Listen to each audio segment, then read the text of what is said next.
I'm born and raised in St. Louis, still live in St. Louis. Did a lot of kind of remote work during my career. I was in public accounting years ago, lived in Portland, lived in LA for short periods of time.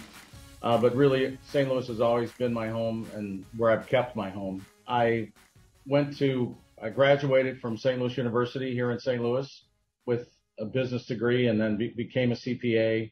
Spent 5 years in what was then the Big Eight, now much smaller than that, Big Four, I think, may even be smaller than that.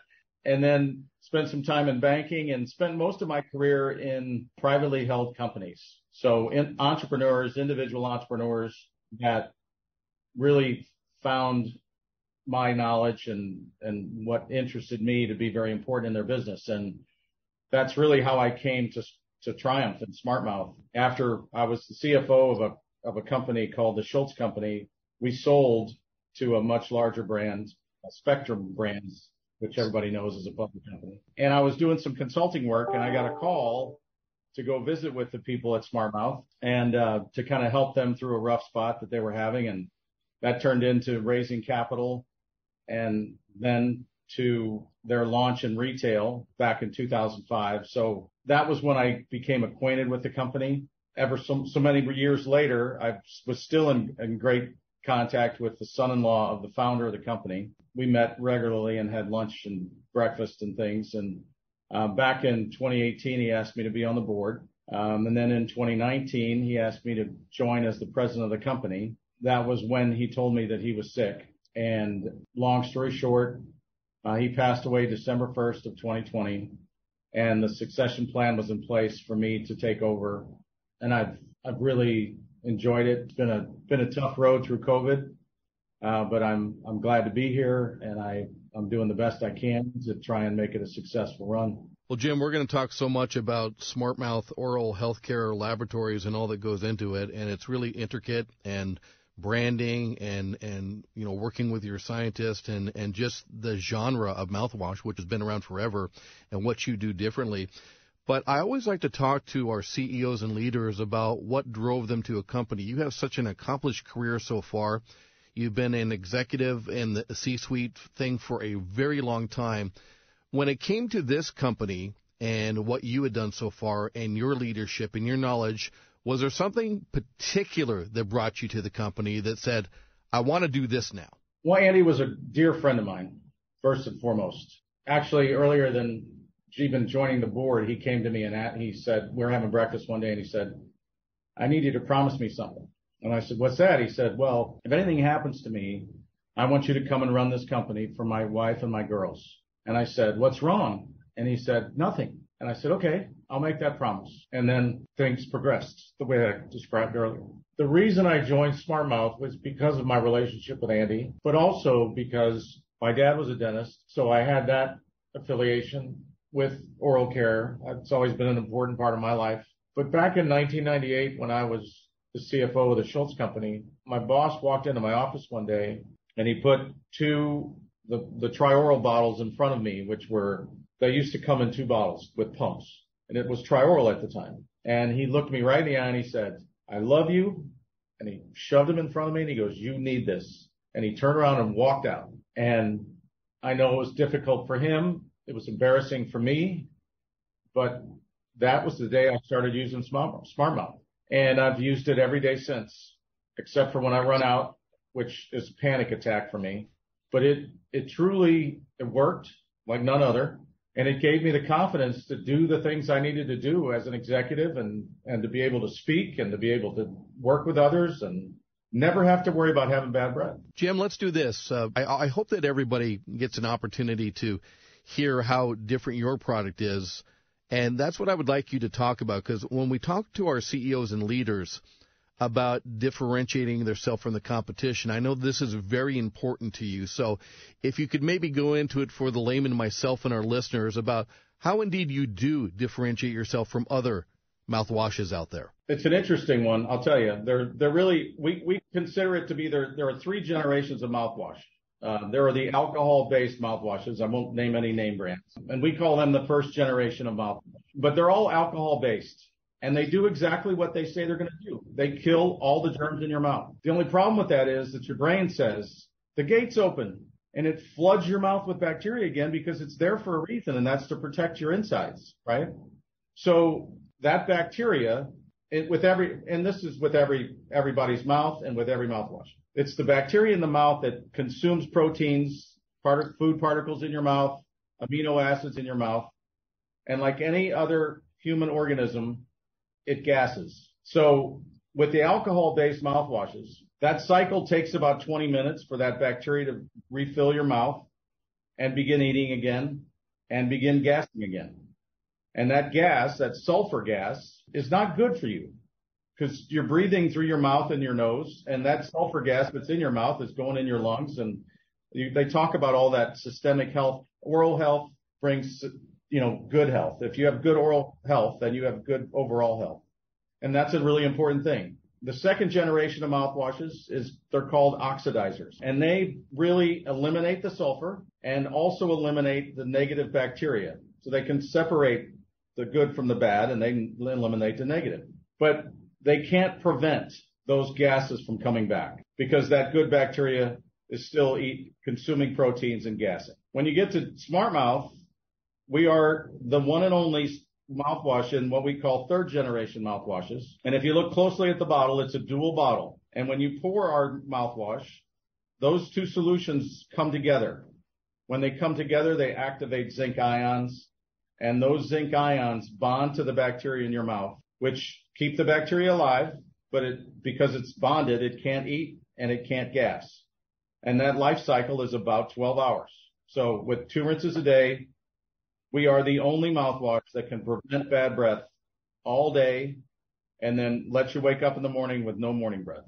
Jim, the technology is amazing, and I always wonder, whether it's my phone or my television or mouthwash, you always wonder, how can that company top himself? And usually they come up with something just a little bit better. So without giving away any trade secrets or what you're working on, is there a next level when it comes to SmartMouth and mouthwash in general? Will there be different variations of it? Yes. But I will tell you this. We only will bring to market a mouthwash that provides other benefits if we can continue to claim the 24-hour fresh breath. So we tried, as an example, we tried to come out with a fluoride rinse.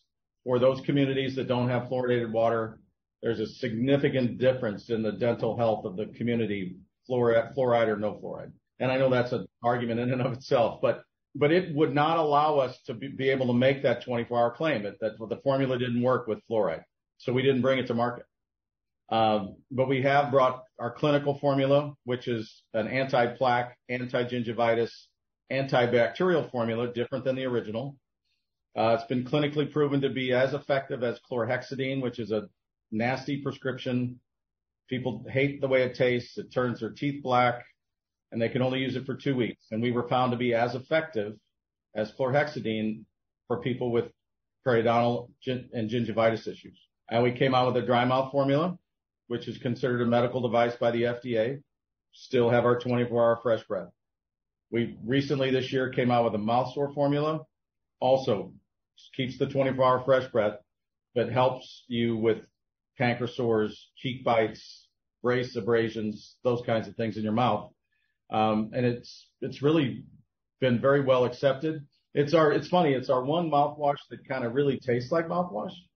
It kind of leaves that medicine-y kind of cool that has menthol in it. So it leaves that taste in your mouth where our others don't really leave an aftertaste it's minty, but it's not strong in any way. So people wonder sometimes if it's working. And I just say, go breathe on your significant other. You'll find out. That's absolutely perfect way to explain that. At the top of our interview, Jim, you mentioned the pandemic, and I like to talk to all our CEOs and leaders about what they had to do. Extraordinary circumstances in March 2020 for all of us personally as well as professionally. So with all that said, with your company, of your scientists and your staff and the executives, what happened in March 2020? How did you pivot eventually to get the company to where it is today? Let's just say the first quarter of 2020, the quarter that ended March of 2020, was the best quarter in our company's history. The highest revenue. March was the highest month. The quarter was the highest. We were on a really good projection. And then the pandemic hit, our sales in April were half of what they were in March. And, we are a fairly heavy retail-oriented consumer products company. We didn't really have a good e-commerce presence, not anticipating all the things that happened, but the foot traffic went to zero in April. I would say to you that we have a very loyal base of customers, and that kind of kept us through. So 2020, 2021 were both kind of growing years, kind of coming out of that, what we call the COVID ditch. And then fuel prices, inflation. It's been difficult in 22, the first 6 months of the year, because of fuel prices and transportation. Our freight's doubled. Our component costs are petroleum based. They're plastic bottles, obviously. And then even our ingredients, there's a shortage in glycerin. Go figure. And that went up 190%. Wow. But, kind of at the end of the day, we are what I consider a want product. We want to have fresh breath, but I want to get to work, so I have to pay for fuel, which is double. I want my children to be healthy, which means they have to eat, which is I have to buy groceries, which have significantly increased in price. To me, those are needs that have to be met every day of every person's life. So we are in a position right now where we're kind of taking all that extra cost on, knowing that our consumers and the consumers in our country need a break, and we're not raising our price as long as we can continue to hold on to that. But we really feel like it's important that we provide our product to the consumer, and we're kind of taking on that challenge to do the best we can to cut our costs as much as we can. Yeah, and Jim, what comes through for me is that you just really believe in your product, and that's what it always comes down to, isn't it? It is. Yeah. We believe in the product, and I have to say again, the stability of our consumer, our customer, has been like nothing I've ever seen in my career. I mean, we have a base of loyal users, you and your wife included, that know that it works, and it means a lot. And, you're talking all day long, and it truly means a lot to a lot of people. And we want to continue to provide that. Jim, I am very curious as a layman when it comes to marketing and branding. I'm always fascinated what different companies do. You see soda companies that probably don't have to brand and market. Yep. If you have a competitor, they go up against each other and they've got their favorites. And I imagine it's the same for you. There are many different kinds of mouthwashes out there. So when it comes to the evolution of marketing since you have been there in charge of the company, what's it like when it comes to branding and marketing your product? Well, one of the pivots to talk about what you mentioned earlier is we completely changed our packaging to, anecdotally, there was a young lady on TikTok doing a video about our product, and she was just raving about how good it was and talking about how great things are. And she went to look at the front of the bottle and tell everybody what the brand was. And she couldn't. She couldn't find the brand name on the bottle. It was so busy and so clogged up that the logo didn't stand out. So that was kind of my message to say, hey, we need to do something about this. So we put our small. That was an aha moment, wasn't it? Absolutely. Yeah. Absolutely. So we completely changed the packaging to have our logo stand alone in white space, and then have the bottle speak to the benefit of that particular rinse directly to the consumer. We only have a couple seconds. Do your taglines and hope that they believe in it. Now, this is fascinating. A TikTok person gave you the idea to change your logo and branding. That was the deciding factor. I knew that it was busy. Yeah. We're really excited, and we're working on a new bottle to try to improve that as well, the delivery to the consumer. That's a great story. So, Jim, I know how busy you are with you and your staff and all the things that you do, but when it comes to some other things that interest you, such as philanthropy and charity and anything that you like to give back to the community, especially in the St. Louis area, what turns you on? What do you like to do? Veterans are a big part of our life. First responders are a big part of our life. Cancer research, we've got BJC Healthcare here in St. Louis. and we participate in a charity event called Pedal the Cause, which is a charity bike event that happens in St. Louis that provides millions of dollars a year to research for cancer. On the first responder side, we're big supporters of a group called Backstoppers here in St. Louis. They take care of the families and wounded first responders. And then Joshua Chamberlain Society is probably our major benefactor. And they, similar to Tunnels to Towers, we provide assistance to fallen soldiers and severely wounded soldiers. We hire military. We have 3 veterans on staff, one of which is a hero. LeGrand lost his legs in Iraq, and he's our graphic design artist, and he does a fabulous job, and he's a great dude, and we're happy to have him. Happy that he's alive, actually. That's a wonderful story. Thanks for sharing that. Jim, another thing that I like to talk to our leaders and CEOs about is leadership and culture. And as I took a look at your resume and all the success you've had over the years and how we're talking today, I imagine that that's very important. So for any leaders out there or future leaders that are listening to this specific interview, when it comes to leadership and culture, tell us how you roll when it comes to your company. It's not an easy thing, but I truly enjoy it. I would say read your people when they leave at the end of the day and look to see if their head's up or down and let that guide you. I think that's very good advice.